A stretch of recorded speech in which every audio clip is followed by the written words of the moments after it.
du diagnostic de la LMC est un temps fondamental du parcours du patient. En fait, ce n'est pas une annonce, c'est au minimum 2 annonces, parfois 3. Il y a tellement d'informations à délivrer au patient qu'il faut prendre son temps. Il y a plusieurs étapes d'informations, de par leur contenu et les explications différentes qui vont être données à chaque étape de l'annonce. La première annonce, c'est le contact, et souvent le premier contact du patient avec le milieu de la cancérologie, donc en particulier de l'hématologie. C'est un contact souvent difficile, donc il faut prendre son temps pour expliquer au patient. Il ne s'agit pas d'être hospitalisé dès la prise en charge, qu'il va s'agir de consultation et que sa pathologie va certainement nécessiter uniquement des consultations plus ou moins rapprochées.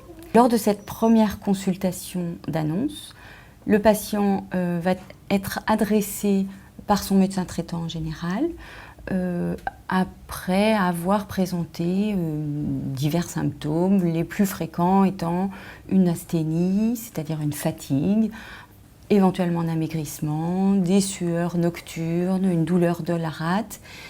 Tous ces signes font pratiquer au médecin traitant une analyse de sang. On se rend compte qu'il y a une hyperleucocytose, c'est-à-dire une augmentation des globules blancs, plus ou moins une augmentation du chiffre de plaquettes. Suite à ça, le médecin traitant adresse le patient directement en hématologie. Vous me donnez un petit peu ce qui vous amène ici, vous allez m'expliquer pourquoi, qui vous adresse ici. D'accord, c'est votre médecin traitant qui s'en est rendu compte ? C'est ça. Donc il va rassurer le patient en lui annonçant probablement une maladie très chronique, mais qui va nécessiter des traitements différents en fonction du diagnostic précis, donc nécessaire à faire. Il va souvent être amené, dès la première consultation, à lui prescrire un traitement pour diminuer doucement le nombre de globules blancs. Donc, lors de la première consultation où le patient va nous montrer sa prise de sang, en général, dès le départ, l'hématologue va comprendre qu'il s'agit d'une maladie chronique. Le médecin hématologue conclut qu'il s'agit d'une maladie de la moelle. Il va expliquer au patient les différents examens qui sont nécessaires pour aller plus loin dans le diagnostic. L'hématologue va comprendre qu'il s'agit probablement de ce qu'on appelle un syndrome myéloprolifératif chronique, mais ne va pas connaître le diagnostic de leucémie myéloïde chronique dès la première consultation. Sans examen complémentaire, c'est impossible. Donc on fait la moelle en haut, on fait le sang ici. En fait, ce qui se passe, c'est qu'il y a des cellules qu'on appelle des cellules souches, des bébés cellules, qui vont petit à petit se différencier, mûrir, se transformer en cellules compétentes. Ça veut dire capables de faire telle ou telle chose. Dans la moelle osseuse, les cellules souches qui vont se transformer petit à petit, soit en globules blancs. Une fois qu'ils sont mûrs, les globules blancs sortent dans le sang. Vous avez de la même manière des globules rouges qui, quand ils sont mûrs, vont sortir dans le sang. En fait, ce qui se passe, c'est qu'il y a aussi ce qu'on appelle les plaquettes. Pareil, les plaquettes, en fait, c'est des petits bouts de ces grosses cellules qui sortent sous forme de petits fragments. Et ces plaquettes vont servir à la coagulation du sang. Voilà, donc ce qui se passe chez vous, c'est que dans votre sang, pour l'instant, on voit beaucoup de globules blancs, un peu beaucoup de plaquettes, et on voit quelques cellules qui sont ce qu'on appelle immatures, qui devraient rester dans la moelle et qui se baladent dans le sang. Toutes ces cellules sont normales, mais elles sont en grand nombre. C'est un peu grave alors. Votre maladie. C'est possiblement grave. Voilà. Mais grave ne veut pas dire intraitable, hein. Attention. D'accord ? Ça veut dire justement, il faut s'en occuper et la traiter. Quand il y a trop de globules blancs dans le sang, il y a un risque d'hyperviscosité, d'éventuels troubles de coagulation. Donc, même sans diagnostic, lors de la consultation d'annonce, lors de cette première consultation d'annonce, le médecin hématologue va prescrire de la chimiothérapie par la bouche à son patient. Donc c'est vrai que c'est une consultation où il n'y a pas d'annonce précise, mais il y a déjà une entrée du patient dans le monde du cancer. Il va aussi lui prescrire un certain nombre d'analyses de sang, dont le rythme va être déterminé par le degré d'hyperleucocytose au diagnostic. Il va joindre immédiatement le médecin traitant pour que la prise en charge soit dès le départ triangulaire entre le patient, l'hématologue et le médecin traitant. Donc, lors de la deuxième consultation d'annonce, une fois qu'on a les résultats du karyotype et de la biologie moléculaire, on va annoncer au patient qu'il a un syndrome myéloprolifératif chronique confirmé et que ce syndrome myéloprolifératif s'appelle une leucémie myéloïde chronique. Le mot leucémie fait peur, il faut tout de suite adapter son langage pour relativiser cette information. Il s'agit d'une leucémie, les globules blancs prolifèrent. Le mot myéloïde signifie que la pathologie touche le contingent de formation des cellules myéloïdes dans la moelle osseuse. C'est un peu technique, mais en gros, ça touche tout, sauf la partie lymphocyte. Ensuite, le mot chronique qui va rassurer le patient, ce qui n'empêche pas d'insister sur la nécessité de prise en charge la plus correcte possible de la pathologie. Dans l'immense majorité des cas, le patient va être traité pour sa maladie avec succès. En revanche, sans traitement, c'est une maladie qui va nécessairement se transformer un jour ou l'autre en leucémie aiguë, ce qu'il faut à tout prix éviter. Le traitement de la leucémie myéloïde chronique repose sur l'utilisation d'inhibiteurs de tyrosine kinase. C'est une thérapeutique ciblée. Il repose sur le principe que le médicament va bloquer l'enzyme responsable de toute la pathologie. Ces médicaments vont avoir une efficacité qui va être mesurée au fil du temps par les différents examens complémentaires dont on a parlé, les myélogrammes, les karyotypes et les bilans sanguins avec la biologie moléculaire.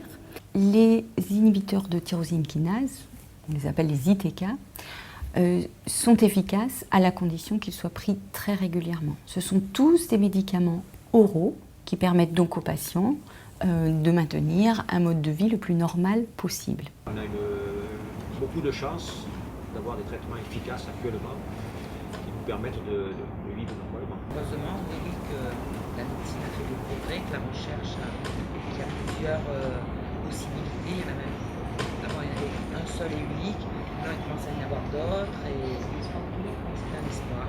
On peut proposer aux patients de participer à des essais cliniques. En fait, ces essais cliniques vont utiliser les ITK. Les inhibiteurs de tyrosine kinase sont des médicaments récents qui nécessitent des améliorations. Il existe dans le monde de nombreux essais cliniques. On peut proposer aux patients, lors de la prise en charge, de participer à un de ces essais cliniques pour recevoir son ITK.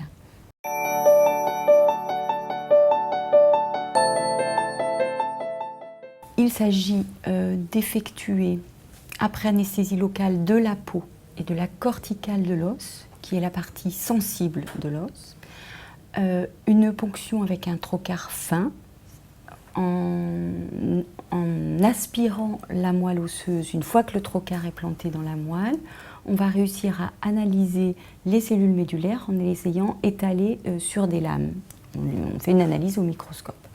On fera aussi avec le même examen une analyse qu'on appelle le karyotype. En fait, on va aspirer un petit peu plus de moelle osseuse qu'on va mettre en culture dans un milieu de culture particulier pour les cellules myéloïdes de la moelle. Et on va regarder après culture les anomalies éventuelles des chromosomes des cellules qui ont poussé dans le milieu de culture. L'autre examen fondamental dans le diagnostic de la leucémie myéloïde chronique, c'est la biologie moléculaire. Donc c'est la recherche du transcrit BCR-ABelSon qui peut se rechercher dans le sang, puisque la technique qui permet de le rechercher est très fine et permet de détecter une cellule sur 100 000 pathologiques, et un examen de sang suffit au diagnostic et au suivi du patient. Les examens complémentaires vont être les examens nécessaires au suivi de l'efficacité du traitement et les examens nécessaires au suivi de la tolérance au traitement. Les examens nécessaires au suivi de l'efficacité sont des bilans sanguins avec la biologie moléculaire, des bilans médulaires avec le karyotype. Les suivis de la tolérance au traitement sont essentiellement les bilans sanguins avec les bilans biochimiques, les numérations, puisqu'il existe des baisses de globules, de plaquettes en début de traitement. Et il est nécessaire pour certains traitements d'effectuer des radios thorax, et des électrocardiogrammes et des échographies cardiaques.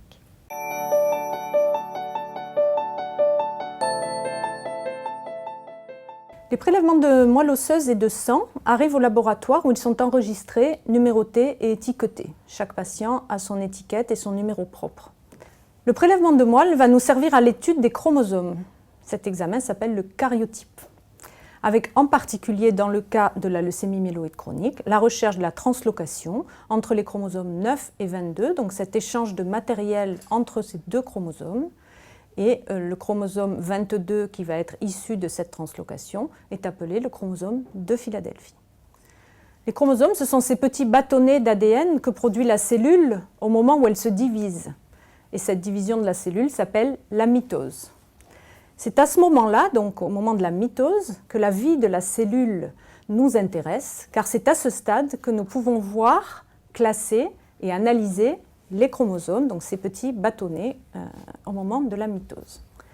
Le reste du temps, l'ADN est embobiné sur lui-même et ne permet pas de voir une anomalie comme une translocation.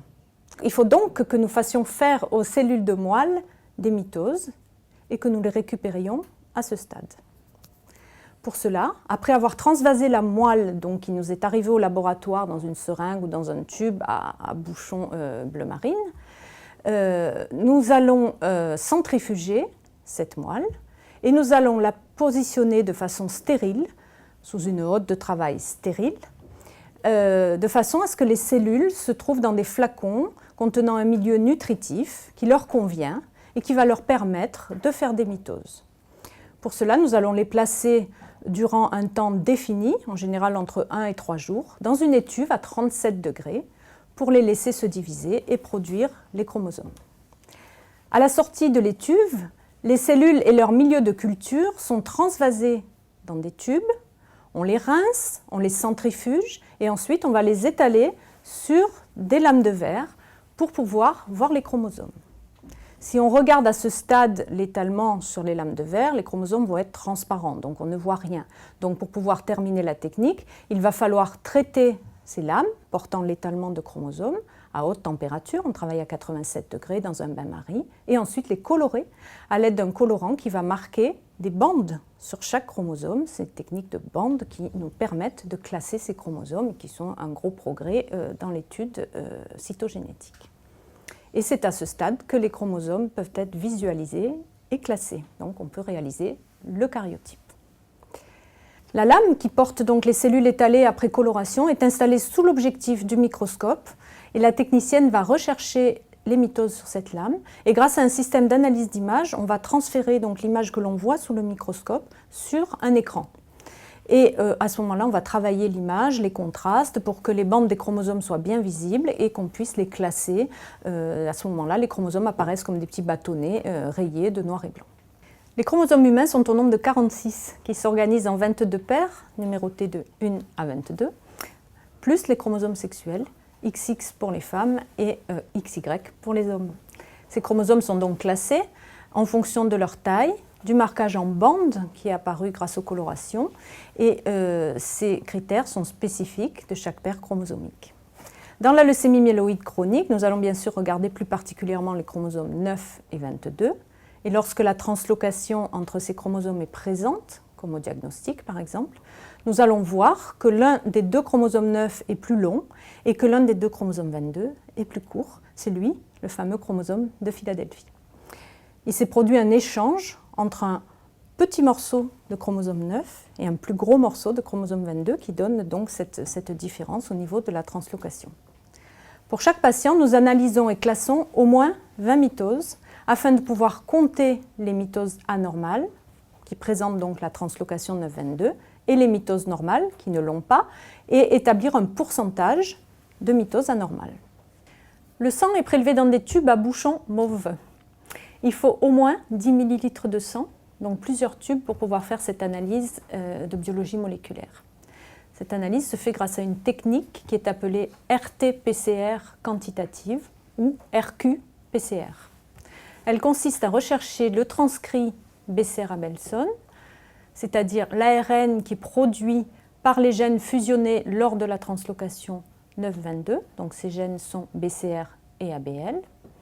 Il faut savoir que l'ARN, donc cette molécule que nous allons rechercher, est une molécule fragile qui se dégrade assez vite dans le sang et supporte mal les grandes variations de température et les transports trop longs. Le délai entre le prélèvement de sang et l'arrivée des tubes au laboratoire doit être le plus court possible. Si l'ARN est dégradé, l'analyse ne pourra pas être interprétée et il faudra prévoir un nouveau prélèvement. La technique de biologie moléculaire commence par l'extraction de cet ARN dans des locaux adaptés et spécialisés. L'ARN va être préparé, dosé et ensuite on va le récupérer pour le déposer avec les réactifs nécessaires dans de petits puits sur une plaque spéciale qui sera placée dans l'appareil de RQ-PCR. Et on va rechercher de façon spécifique le transcrit BCR-ABL qui est associé à la LMC, qui n'existe pas en dehors de la LMC, et ainsi qu'un transcrit de contrôle qui lui existe en revanche chez tout le monde en dehors de la maladie et qui va nous servir à évaluer la qualité de l'ARN. Parce que bien sûr on va mesurer la quantité du transcrit BCR-ABL, mais il va nous falloir aussi évaluer la qualité pour pouvoir juger si l'analyse est interprétable ou pas. Donc, dans cet appareil, la plaque contenant les prélèvements et les réactifs va rester environ 2 heures. À l'issue de ces 2 heures, l'appareil produit des courbes avec un nombre de copies du transcrit BCR-ABL et un nombre de copies du transcrit contrôle. Un calcul est alors fait en divisant le nombre de copies de BCR-ABL par le nombre de copies du transcrit contrôle et le résultat est exprimé en pourcentage. Cela permet de gommer les petites variations liées à la qualité de l'ARN et surtout de pouvoir comparer les résultats, donc ces pourcentages entre eux au fil du temps, puisque nous allons voir, il est important de comparer ces résultats au fil du temps.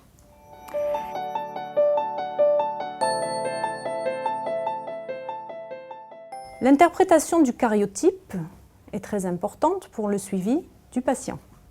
Au diagnostic de la leucémie myéloïde chronique, lors du premier karyotype réalisé sur moelle, généralement toutes les mitoses, ou une grande majorité des mitoses, par exemple 20 sur 20 ou 19 sur 20, donc ce qui donne des pourcentages de 100% ou 95%, ont la translocation 922. Ça, c'est au diagnostic. Et puis au fil du traitement, on attend bien sûr que le nombre et le pourcentage de mitoses qui portent la translocation diminuent. Ce sera un témoin du bon fonctionnement du traitement. Alors, il y a des publications internationales qui ont été rédigées par des groupes d'experts, en particulier l'European Leukemia Net, ELN, et qui ont défini plusieurs niveaux de réponse cytogénétique au traitement. Ainsi, on va parler de réponse cytogénétique complète quand aucune des mitoses analysées ne présente la translocation 922. On va dire que la réponse cytogénétique est majeure quand on a 1 à 35% des mitoses qui portent la translocation. Elle sera dite mineure quand on aura 36 à 65% des mitoses qui auront la translocation et minime quand 66 à 95% des mitoses porteront la translocation sur le karyotype. On va parler d'absence de réponse cytogénétique quand, malgré le traitement, plus de 95% des mitoses vont garder la translocation. Alors, quel est l'intérêt de ces définitions et de ces pourcentages ? Eh bien, les mêmes groupes d'experts, en particulier l'ELN, ont défini également des évaluations de la réponse dans le temps, c'est-à-dire à des points bien précis du traitement en fonction du karyotype. Le karyotype sur moelle, ainsi, doit être réalisé au diagnostic, bien sûr, puis à 3 mois de traitement, puis à 6 mois, et ensuite tous les 6 mois jusqu'à ce que la réponse cytogénétique soit complète, c'est-à-dire qu'on ne retrouve plus la translocation sur les mitoses analysées. Et ensuite, on réalisera ce karyotype sur moelle tous les ans si le traitement se passe bien. Et puis l'analyse de biologie moléculaire sur 100 pourra prendre le relais. Alors on va parler de réponse cytogénétique optimale au traitement, c'est-à-dire la meilleure possible, mais on utilise le terme optimal. Quand à 3 mois de traitement, on a moins de 65% de mitoses anormales, on est donc en réponse mineure sur le karyotype.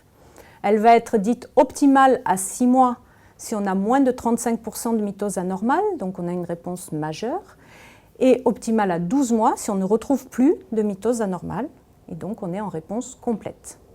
Si ces critères de réponse optimale ne sont pas atteints en temps voulu, le médecin sait qu'il doit adapter le traitement, modifier la dose ou changer le médicament.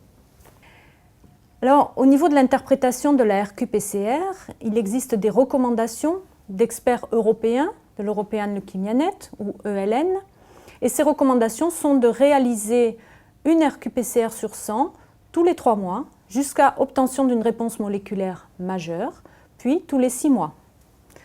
La définition de la réponse moléculaire majeure, c'est une diminution du taux de transcrit de 3 logarithmes au moins par rapport à une médiane de valeurs établie par chaque laboratoire sur 30 LMC au diagnostic. Ça paraît très compliqué, mais en fait, il suffit de retenir que la réponse moléculaire majeure est atteinte quand le taux de transcrit est inférieur ou égal à 0,1%. Si cette réponse optimale n'est pas atteinte en temps voulu, le médecin sait qu'il doit adapter le traitement, modifier la dose ou changer le médicament.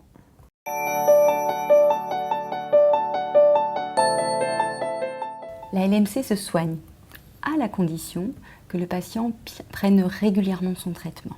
C'est un enjeu important. Avec une bonne observance, on a d'excellentes chances de contrôler la maladie.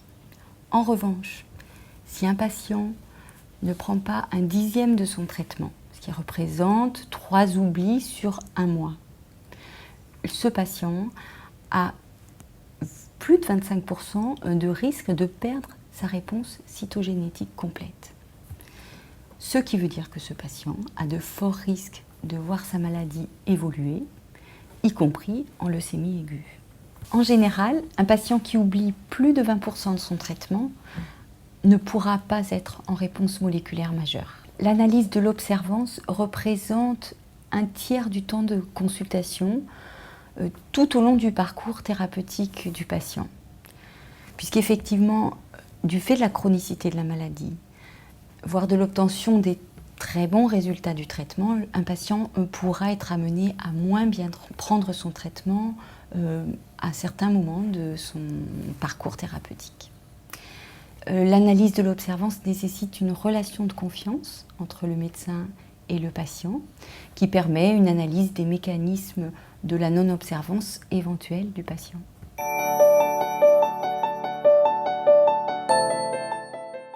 Les effets secondaires aux ITK sont nombreux.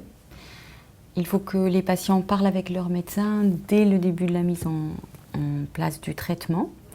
Ils vont guider le choix du traitement pour le médecin, puisque le médecin va faire attention au terrain du patient avant de prescrire son médicament. Les effets secondaires principaux communs aux différentes molécules sont la fatigabilité musculaire notamment, les baisses de globules en début de traitement et éventuellement les effets digestifs. Il existe aussi des problèmes de rétention d'eau pour plusieurs de ces médicaments qui peuvent concerner tout le corps et donc le patient peut prendre du poids ou qui peuvent se localiser en particulier au niveau des paupières. Une chose très importante à savoir, c'est que ces effets secondaires sont souvent majeurs en début de traitement et diminuent avec le temps. D'autre part, il existe des possibilités d'aide aux patients pour qu'ils tolèrent mieux ces effets secondaires, soit par un accompagnement médicamenteux, mais aussi par un accompagnement psychologique, un soutien familial, un changement de mode de vie.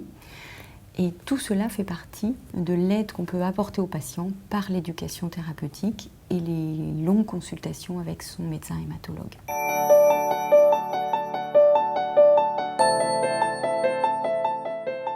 Pour un médecin généraliste, tout d'abord, il faut savoir que la leucémie myéloïde chronique, c'est une maladie qu'on rencontre rarement.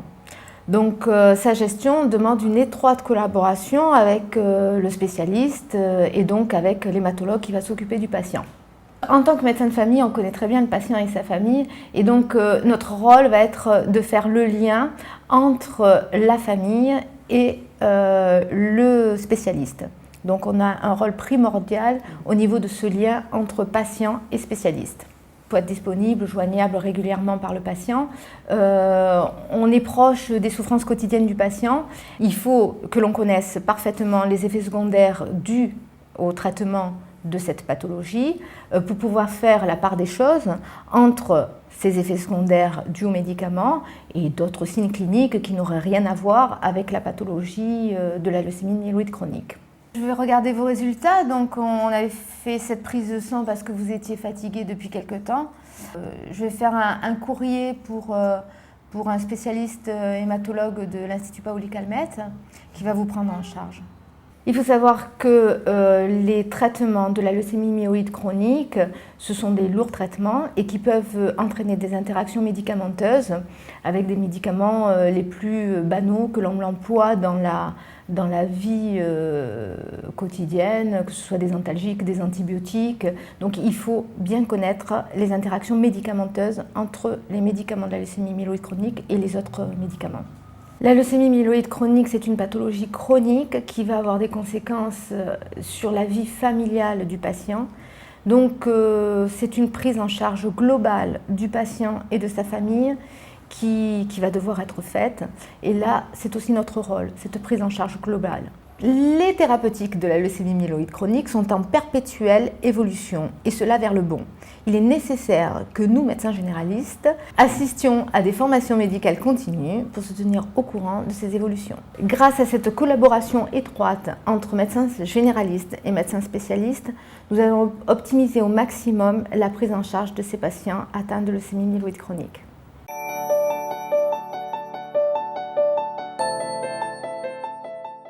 Les incidences psychologiques de patients atteints de LMC peuvent être multiples, évidemment, pour le patient lui-même et pour l'entourage. LMC, c'est leucémie myéloïde chronique, et la question de la chronicité, je pense, n'est pas des moindres. Donc il y a plusieurs temps, en fait, dans ce que peut vivre un patient à qui on annonce qu'il est porteur de LMC. D'abord, c'est le moment de l'annonce, qui est toujours un bouleversement, qui est toujours une remise en question de son monde quotidien et de son environnement et de son être au monde. C'est aussi l'annonce des traitements qui ont fait beaucoup de progrès, donc qui ont permis vraiment de prolonger la durée de vie, mais en même temps, c'est bien de prolonger la durée de vie des patients, mais c'est bien aussi d'être attentif à la qualité de vie des patients. Et que la question de la temporalité est essentielle pour un patient atteint de maladies chroniques. Pour l'entourage, également, ça peut être compliqué, parce que c'est une course de fond. C'est pas un sprint, la leucémie myéloïde chronique. C'est vraiment une course de fond. C'est-à-dire que tout le monde doit tenir la route. Alors, ce qui se passe très souvent, c'est que quand l'un faiblit, l'autre reprend des forces. Généralement, voilà, dans les couples, dans les familles, il y a une espèce de homéostasie comme ça qui se fait naturellement, même intuitivement, même sans réfléchir. Voilà. Par contre, il faut être attentif au moment d'essoufflement. Monsieur Maraval, allez, c'est à vous. Bonjour. Bonjour. Entrez, installez-vous. Bien, depuis notre dernière rencontre, comment allez-vous? Qu'est-ce qui s'est passé? Eh bien, ça va, j'ai vu mon hémato la semaine dernière, ouais. Mes analyses sont bonnes, donc pour l'instant, tout va bien. Très bien, vous êtes rassuré, moins anxieux? Beaucoup moins anxieux, moins inquiet. Je dors mieux. Bien, et qu'est-ce qui est prévu alors maintenant? Je dois retourner voir mon médecin dans 2 semaines, et retourner voir l'hémato pour faire de nouvelles analyses. Alors dans les bouleversements qu'on peut noter, c'est évidemment le bouleversement identitaire qui peut survenir à l'annonce de la maladie.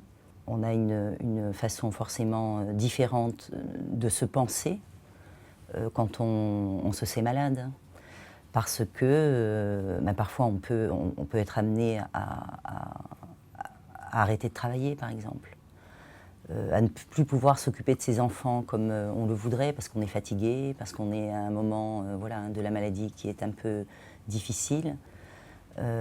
Donc, en fait, ça demande des remaniements, on va dire, psychologiques, si vous préférez, constants. C'est-à-dire une capacité pour les patients d'adaptation à chaque événement de la maladie, à chaque tournant de la maladie. Donc ça demande beaucoup d'énergie. Voilà. Et c'est sûr que de se savoir malade, ça provoque toujours une blessure que nous, les psys, on appelle une blessure narcissique. On a une image de soi, on a une représentation de soi, et c'est toujours une blessure que d'être confronté à la faiblesse de son corps. Voilà. Corps qui, jusqu'à la maladie, ne posait pas de problème, hein, ni de question. Donc en fait, la survenue de la maladie, ça va emplir le monde du patient de questions. Il n'accepte pas. Après, il est rigoureux, il prend bien son traitement, mais pourquoi lui? Sans qu'il y ait encore de réponse. Et c'est ça qui est un peu compliqué pour les patients, hein, qui sont en attente de réponses sûres, hein, parce qu'on a forcément un sentiment d'insécurité quand on se sent malade. Donc c'est aider les patients à retrouver ce sentiment de sécurité, de se sentir sécure, suffisamment pour avancer dans son quotidien et dans sa vie. Et la question aussi des enfants est importante, hein. Les enfants vivent au quotidien avec leurs parents, avec le parent malade. Donc je crois qu'il est tout à fait important d'associer les enfants à ce qui se passe. Alors ça veut dire quoi, associer les enfants à ce qui se passe? Ça veut dire leur parler comme à des vrais interlocuteurs. Alors évidemment, on ne va pas parler de la même façon à un enfant de 3 ans et à un enfant de 15 ans. On va utiliser les mots adaptés à chacun. Et je dis toujours aux parents, surtout, faites-vous confiance. Parce que les questions qu'on nous pose, c'est qu'est-ce que je dois dire à mon enfant? Comment je dois lui parler? Et moi, je rappelle aux parents qu'un parent reste un parent, même malade, qu'il a conçu son enfant, qu'il l'a mis au monde, qu'il l'a élevé jusqu'à la maladie. Donc qu'il doit absolument se faire confiance. Et je dis toujours, vous saurez leur parler et comment parler à vos enfants. Après, on ne peut parler à un enfant que quand on arrive à se dire soi-même les choses. Donc il y a un temps pour tout, il y a un temps pour intégrer pour soi l'information, et il y a un temps pour pouvoir la délivrer à ses proches, aux enfants, à sa famille, à son père, à sa mère, voilà. Donc il faut prendre le temps.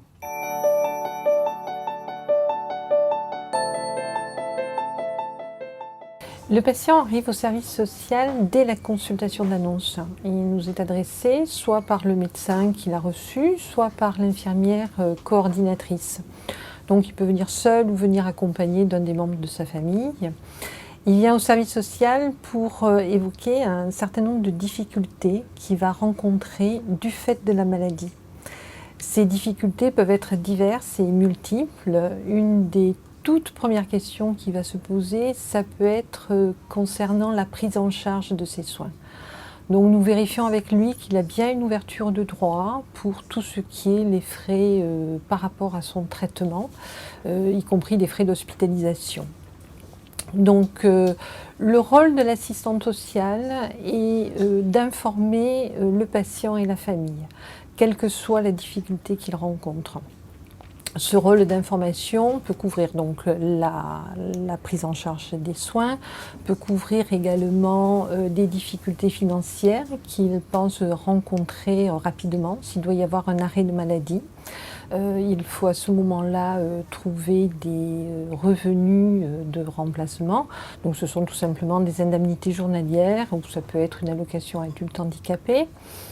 Ce peut être des frais un questionnement par rapport à son arrêt de travail. Nous essayons de faire des réponses très personnalisées. Donc notre premier rôle est un rôle d'écoute, un rôle d'évaluation de ces difficultés. Ensuite, nous faisons une information le plus personnalisée possible en fonction de la réglementation en vigueur. Il y a tout le suivi de l'instruction du dossier. Si nous avons fait une ouverture de droit, par exemple pour une allocation adulte handicapé, donc nous sommes en contact avec la MDPH, qui est la maison départementale de la personne handicapée. Nous faisons un dossier, nous le transmettons à l'organisme, nous en suivons l'instruction. S'il rencontre des difficultés financières, nous sommes à même de monter un dossier également en fonction du budget qu'il a actuellement, des conséquences de la maladie, quel était son budget avant la maladie, quel est son budget actuel. Et nous sollicitons des associations ou des organismes sociaux pour qu'ils puissent bénéficier d'une aide financière. Cela tout au long du parcours thérapeutique.